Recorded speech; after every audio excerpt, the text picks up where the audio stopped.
আমাদের নবী মুহাম্মদ সাল্লাল্লাহু আলাইহি ওয়াসাল্লাম তিনি বলেছেন যে তোমরা কি করো, বসে পানি পান করো। এক গ্লাস পানি পান করলে 6টা সুন্নত ব্যবহার করতে হয়। কটা? 6টা। এক নম্বর হচ্ছে আপনাকে দেখে পান করতে হবে, বিসমিল্লাহ বলতে হবে, ডান হাতে পান করতে হবে, 3 নিঃশ্বাসে পান করতে হবে।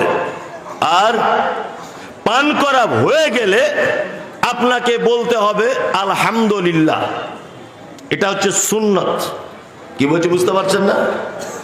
আল্লাহ নবী সাল্লাল্লাহু আলাইহি ওয়াসাল্লাম বলেছেন কেউ যদি মনে করে আমি পানি পান করব, অবশ্যই সে যেন বসে পান করে।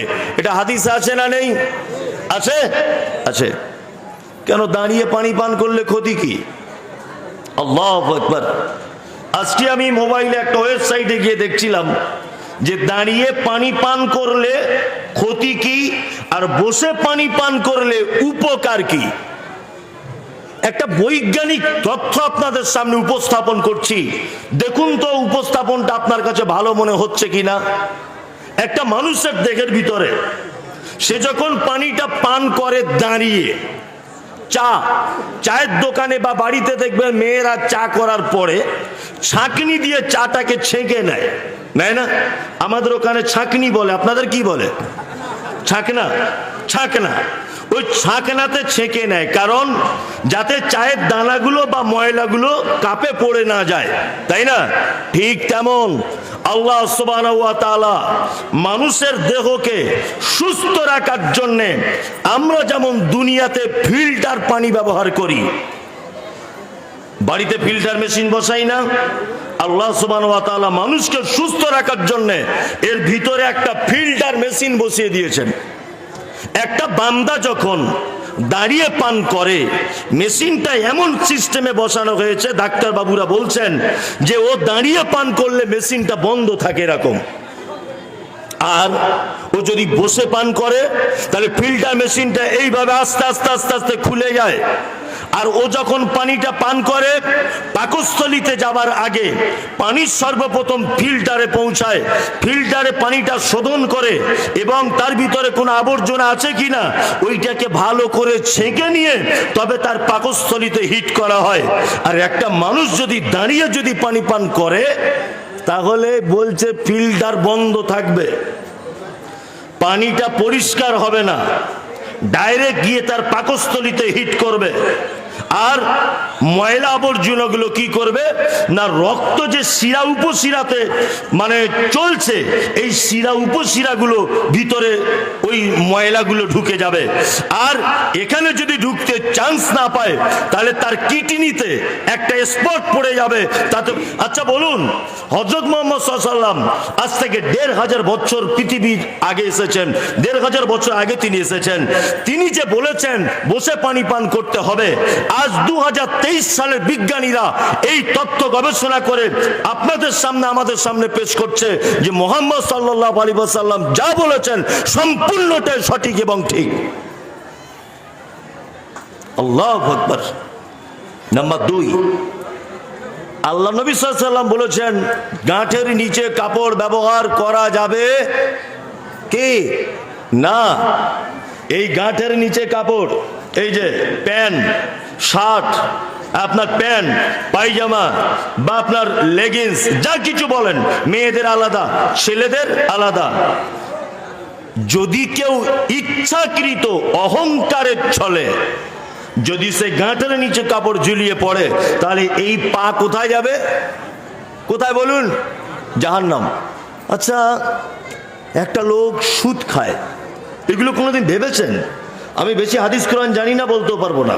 যারা আমাকে নিয়ে এসেছেন জানেন আমি কেমন বক্তব্য রাখি। যারা সুদ খায়, যারা ব্যভিচার করে, যারা অপরকে হত্যা করে, যারা অপরের সম্পদকে লুণ্ঠন করে, আচ্ছা বলুন তো এরা বড় পাপী না গাঁটের নিচে যে কাপড় ব্যবহার করেছে?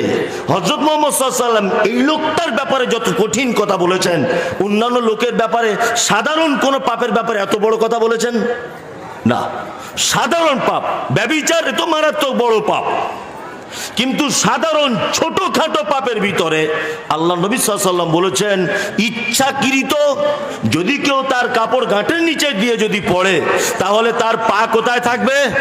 জাহান্নাম। এত বড় কথা কেন বললেন? কি ভাই, আপনারা একটু বসুন বসুন। যাই হোক, আলোচনা মাঝখানে কথা বললে আলোচনা ছেড়ে যায়। তাহলে মুহাম্মদ সাল্লাল্লাহু আলাইহি ওয়াসাল্লাম সামান্য একটা ব্যাপারে কি বললেন? জাহান্নাম। চলুন, আল্লাহু আকবার। এগুলো যখন পড়ি, মানে আসলে পড়াশোনা না করলে তো কিছু পাওয়া যায় না। আজকেই পড়ছিলাম, পড়তে পড়তে এই তথ্যগুলো সব বার করেছি যে একটা পুরুষ মানুষের যৌবনের যে একটা হরমোন, এই হরমোনটা থাকে এই আপনার এইখানে, এই যে এই জায়গাটায়, আমাদেরকে তাকান, এই যে এই গাঁঠে, এই জায়গাটা পায়ের এই জায়গাটা এক রকমের একটা হরমোন থাকে। বিজ্ঞান বলছে যে কোনো মানুষ যদি দীর্ঘদিন যাবত এই জায়গাটাকে যদি ঢেকে রাখে, তাহলে তার সেক্স পাওয়ার কমে যাবে। আর ওই জন্য চিকিৎসা বিজ্ঞানীরা বলছেন যে ওই গাঁটের নিচের ওই হাড়টাতে যে হরমোনটা তৈরি হয়, প্রতিনিয়ত মিনিমাম তাকে 6 ঘন্টা থেকে 6 ঘন্টা 20 মিনিট পর্যন্ত তাকে পৃথিবীর বিভিন্ন রকমের হাওয়া তাকে লাগাতে হবে। এই 6 ঘন্টা থেকে 6 ঘন্টা 20 মিনিট পর্যন্ত হাওয়া যদি না খায়, তাহলে একটা মানুষ 30, 35, 40 বছরে তার যৌবন হারিয়ে ফেলতে পারে।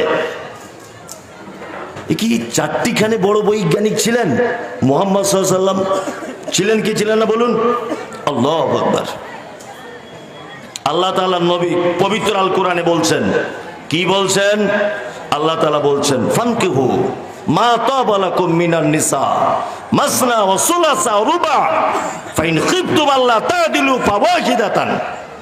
কোরআনে এসেছে, আল্লাহ তাআলা বলছেন, অনেক মানুষ আছে যারা মুসলিমদের অর্থাৎ হাদিস এবং কোরআনকে যারা কলঙ্কিত করে দিচ্ছে, অনেকজন আছে।